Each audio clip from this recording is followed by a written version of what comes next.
Hello neighbors, it's Brad here at eTrailer, and today we're taking a look and installing the DeeMaxx disc brakes for 7,000 pound axles with 13-inch rotors on a 2020 Keystone Montana.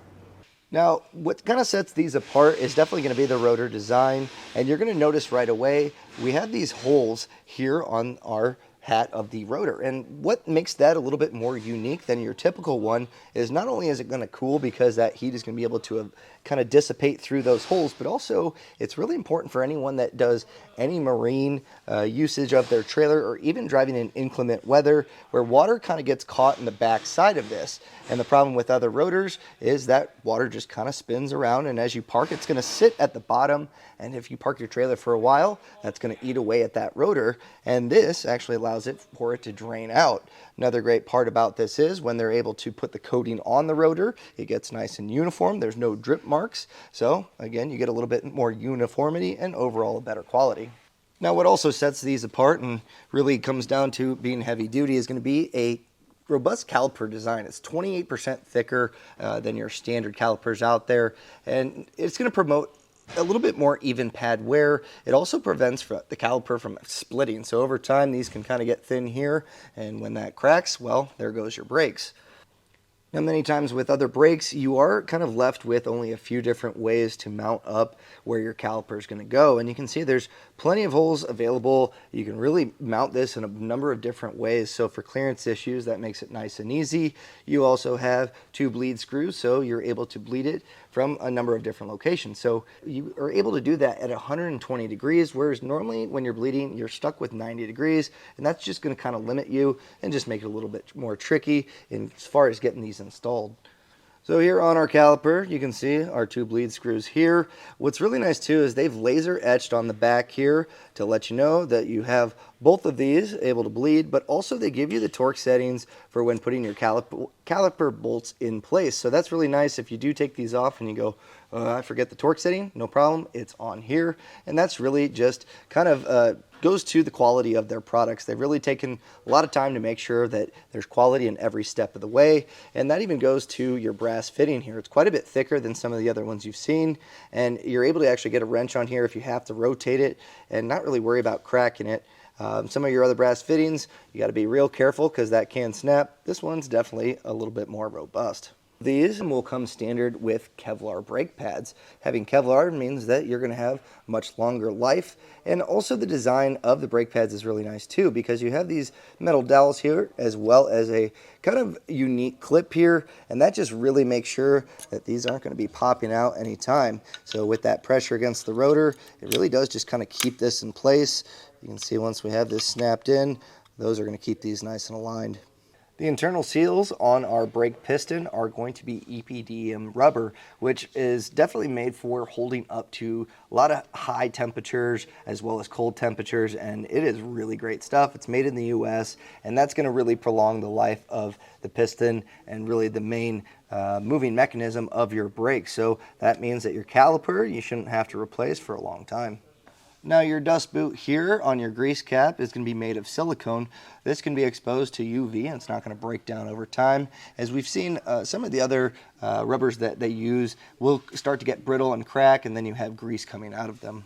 Now here we have an integrated hub and rotor one-piece assembly, which is really nice. It's going to keep any uneven wear on the rotor down to a minimum because you don't have that kind of moving around. It's all one piece, and that's just going to keep it nice and solid. Now, as far as the other components that you'll need, you are going to need to pick up hydraulic line kit and also an actuator. And when choosing an actuator, make sure you get one that's rated for 1600 PSI minimum for these to operate. Now, if you're wondering about the quality and just overall how they perform compared to those out on the market, they've done third-party independent testing, and these with flying colors passed. They've also passed plenty of SAE tests that other brake manufacturers aren't actually required to do, and they're also contracted by the military for some of their vehicles to use them. So if that's not enough, we've also done a little bit of a test on our own with the electric drum brakes before, and we're going to do an after, so stick around and see how it performs. It's not exactly out on the highway testing, but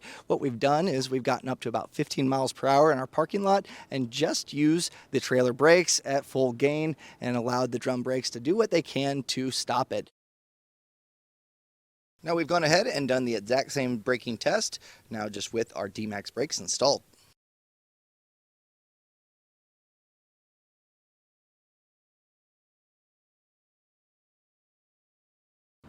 Now for a quick visual reference, you can see our cone over here to my left, and that's where the front of the truck was before with his drum brakes.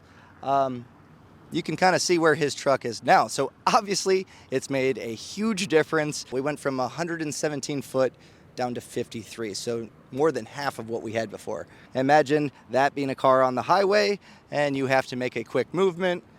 Instead of being there, you can be here. Now to begin our installation, ours is all going to be done on a lift, which we have here at the shop, and more than likely you don't have that at your house. So you're going to want to get some heavy duty jack stands and also a floor jack, and you may have to do one at a time, just kind of alternating. But we're going to show you how to do it on one of these, and the rest of the process is going to be identical for the rest of your wheels. So go ahead and you can get your wheel taken off.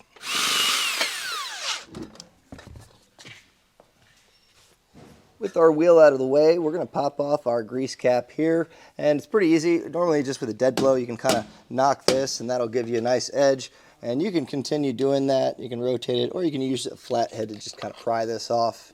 Now during this whole process, working with brakes, it's pretty nasty. You're going to have a lot of grease, so I recommend not only having a bunch of nitrile gloves ready, but also some shop towels, and also clothes that you don't mind getting dirty.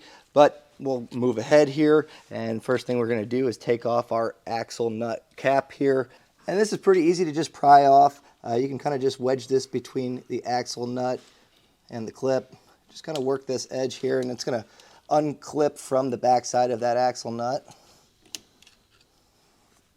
And you are going to want to retain this. We are going to be reusing this as well as the axle nut, so you can clean these up, and that way it's ready for reinstallation. Now your axle nut normally isn't terribly tight. In fact, I didn't even touch this with a socket, but if yours is a little bit tight, you're going to want an 1.5 inch socket just to kind of get that loosened up. So we'll pull this off. Now we're going to grab the outer assembly here of our drum brake, and you may have some bearings dropping out, so just be careful there. And you can see this one, it's seen better days, and either way, moving up to a disc brake is going to make this a lot nicer and overall just a better experience. Now something I'll point out is we have our bolts here that are attaching to the axle. We actually have new hardware that we're going to be using, so we don't actually have to retain these, which is really nice. Some other kits you do have to reuse your hardware, but ours are going to be a 9/16 nut, so we'll go ahead and get these taken off. And normally your wheel studs are going to stay kind of in place. They have a spline on them. If they pop out, not to worry. And this one did. A lot of them will probably just stay in place. The impact probably kind of spun that loose. Now this should come loose pretty easily. If it does, kind of over time, heat will kind of adhere it onto our axle. You may need to knock it with a dead blow, but it should come off pretty easily. And you are going to have some electrical cables attached for the electric portion of these drum brakes, so go ahead, you can snip those. I've already gone ahead and done that, so I'll go ahead and set our old assemblies aside. So I'm going to go ahead and just kind of clean up our spindle while we're here, just kind of get that old grease off, as we're going to be putting new grease on shortly. Like I said, you're going to be going through quite a bit of shop towels and potentially gloves here, so definitely have those handy. And then with that cleaned out, we're going to get these wheel studs popped out. As I mentioned before, we have the new hardware that's included. So to get these out, we saw this one's already loose. They do have splines, so really all you have to do is hit these with a hammer. And if you want to keep the hardware, you can do that. I recommend putting the nut back on. That way it doesn't mushroom the head of this, and then just knock that with a hammer, and that should come loose. So now we're going to take our caliper bracket and get this in place. It's really nice. They have rotor side already kind of pressed into this, so that's nice to know that you have the proper way to set this. It really won't go together unless you have it all properly done, but again, that's pretty nice to have. So these outside ears here should be sticking towards you. Now as far as getting this aligned, it is kind of up to you how you want to set this up. You have multiple mounting options, so you can see the holes line up here, but you're able to rotate this to get kind of the caliper placement that you want, which is really nice for different applications. So we're going to go ahead right about here, and we're going to be using the new hardware that's found in the kit. So we have the stainless bolt here, Now, something else I'll mention is before putting your hardware in place, I put a little bit of anti-seize on these because over time, as brakes get pretty hot, it's very possible that these will seize up, and if you ever do have to pull your brakes off or do any work to them, you'll be thinking yourself that you put some anti-seize on there. So make sure you do that before putting your hardware in. And we're going to be finishing up with a nylon lock nut. So I'm just going to hand tighten this on. Now it can get a little bit tight on this back side, so you might have to have that nut in place and then thread the bolt from the front. But for now, I'm just going to get a couple threads started on all of our holes, and that way we have it in place. So we've taken those old 5 wheel studs out. We've put our new 5 bolts and nuts in place. Now I'm going to tighten these down, and normally I like to tighten on the nut side. It's kind of a better way to tighten things. But again, as I mentioned, it's kind of tight back there, so I'm not able to get a socket on it. So I'm going to zip these down using a 9/16 socket with a 9/16 wrench on the back side. Now you don't have to get crazy here as far as tightening down too much, because we're going to come back with a torque wrench just to kind of make sure that these are all torqued down properly. And when tightening these, you do want to do a star pattern just as you would your lug nuts, just to make sure that it's tightening down evenly. Now we're going to go back in that same star pattern, and instead of using my electric ratchet, I'm going to be using a torque wrench. Now chances are if you're doing brakes on your RV, you have one of these at home, so I'm just going to torque these all down to spec. Next, we're going to pack our bearings with grease and get these in the rotor hub assembly. So we'll start with our larger bearings, going to go on the back side of the rotor, and you can get a grease packing apparatus to get the grease in here, but the old school method is just kind of to take a handful of grease and kind of use your palm to press this in. Make sure that you're rolling the inner brace around, make sure that it's evenly coated. You really can't overpack these. Just make sure that everything's nice and coated. These are going to see a lot of rotation, so you want to make sure that everything's protected. Now, as far as grease goes, we're just going to use some high temp red grease, which is going to be for wheel bearings. So just go ahead and apply pretty heavily to these. So again, just kind of like a scooping method, kind of get this packed in that section in between. And if you need some high temperature wheel bearing grease, we do have some of that here at eTrailer, so you can pick that up and have it ready to go during your installation. And once you kind of coat everything in, this should be nice and filled up. Go ahead and again just kind of rotate that inner bearing, kind of just rotate it around, make sure all those rollers are getting coated evenly. Now before we get our bearing in place, we're also going to want to coat this inside here. And then if you can reach through and grab that front portion where our smaller bearing will go, you're also going to want to coat that. While you have your gloves on and the grease out, you also want to put just a light coating over the spindle, so just kind of make sure that all your surfaces are coated here as well. Now we're going to take our bearing and just kind of put this in here. Should seat pretty evenly. And when we tighten this down later with the axle nut, it's going to kind of make sure everything seats properly, but it should sit in there. And again, good chance to kind of rotate this around, get that grease moving. Now we do need to put our axle seal in place. So this main thing is you want to make sure that it's squared up before pressing this in. And there's a few different methods to be able to do that. You can use the old axle seal and kind of place that on here, and with a dead blow hammer kind of knock that around. You can also use a block of wood, and that way you can kind of work around the edges, make sure that it's seated properly.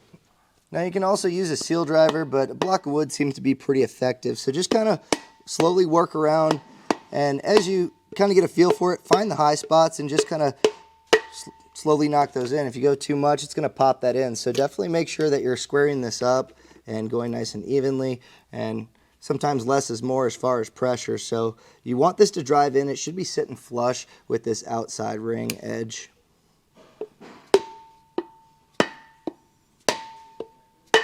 When you're done, it should look something like this. Now we are going to get ready to put our rotor and hub assembly up. Now, main thing, make sure you have clean hands. You might want to grab a fresh set of gloves. You really don't want to get any grease on the rotor face. Now you can always use some brake parts cleaner to kind of get that off, but the best method is to just not get the grease on there in the first place.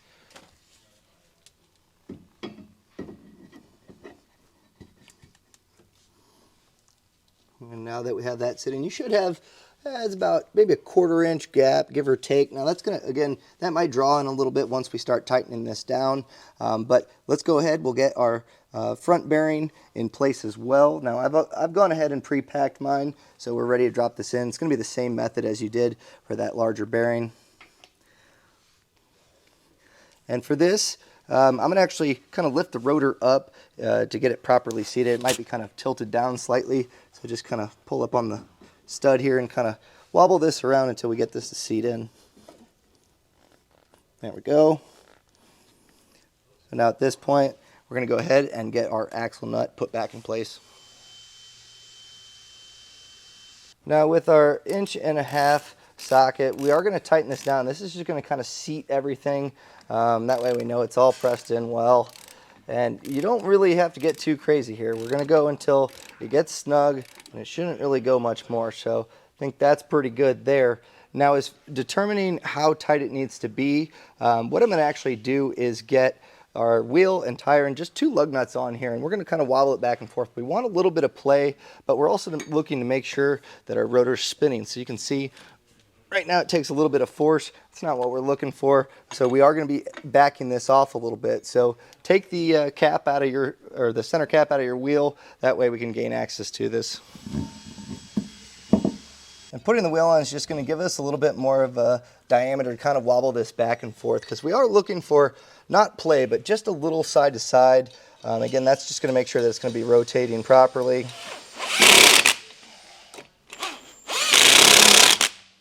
Still pretty tight, and as you saw before when we pulled this all apart, I was able to kind of do this by hand, so it really isn't super tight.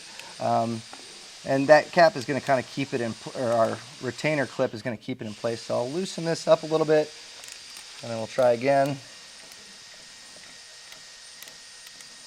That feels pretty good. So at this point, I can go ahead, get our clip back in place, and get our wheel taken off. Now you'll see there is a flattened portion here that's keyed on the spindle. So this will just kind of have this tab that'll slide in there, and then just press. It should snap over our axle nut. Using a socket too, as long as it clears your threads here on the spindle, that should help. But just kind of tap this in until it's sitting nice and flush. Now we'll take our brake pads and we'll get these in place, and it's pretty easy to determine which side is which. We have these metal dowels here. They're going to slide into this front section that's got these holes already there for it. These clips are going to go in this open portion here. Just kind of slide this in, and then our retainer clips, those should kind of just pop in place. So just kind of, if you need to, you may need to bend them in, but they should just kind of spring load in. There we go. So that's going to hold there. And then the one that's facing the piston here, we have a metal clip on the back as well. So you can go ahead and get this in place. So now go ahead and take your caliper and get your bolts lined up with our bracket. And we'll just get these hand tightened in for now on the top and bottom. You may need to kind of wiggle it back and forth to find that hole. Just move it around until you get it to bite. And if you can't hand thread it in very far, don't be surprised. That thread lock may cause a little bit of issues, but with a 1/2 inch socket, you should be able to pretty much get these tightened in easily with a ratchet. And you should see our slide bolt go in. Now don't get too crazy tightening these down, because we are going to be coming back with that torque wrench and using the torque setting on that laser etching. We're going to tighten these down.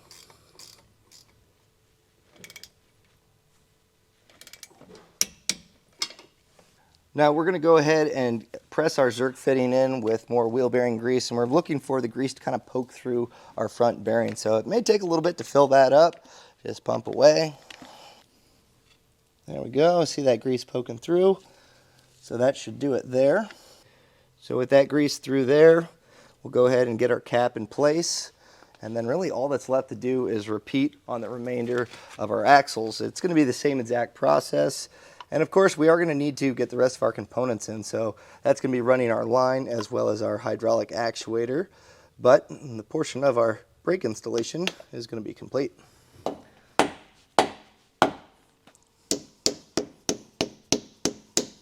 And that was a look and installation of DeeMaxx disc brakes with a 13-inch rotor for 7,000 pound axles on a 2020 Keystone Montana.